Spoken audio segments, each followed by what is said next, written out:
Hi everyone आणि happy Saturday सगळ्यांना. Yes, कधी-कधी आपल्याला न मागताही जेव्हा काही मदत मिळते, तो क्षण आपल्यासाठी खरं तर खूप छान, अविस्मरणीय असतो. कारण त्यात त्या व्यक्तीची काळजी असते, सहानुभूती असते, दयेचा विषय असतो. पण खरंच आपण त्या गोष्टीसाठी ग्रेटफुल राहतो का?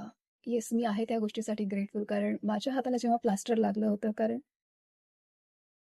तेव्हा मी हेल्पलेस होती. म्हणजे मी ट्रॅव्हल नव्हती करू शकत किंवा मी कोणतं शूट हातामध्ये नव्हती घेत. कारण मेजर होतं आणि सगळी मूव्हमेंट माझी या हातामध्ये होती आणि आज हाच हात मला हेल्प करते माझ्या क्रोशेटिंगच्या प्रोडक्ट सगळ्या विणण्यामध्ये. सो मी खरंच ग्रेटफुल आहे ज्यांनी ज्यांनी मला त्या पिरियडमध्ये हेल्प केली. आणि सो येस, अशी खरं तर खूप कमी माणसं असतात की जी आपल्यावर खूप विश्वास सोपवतात आणि आपला विचार करतात, खूप काळजी घेतात आपली.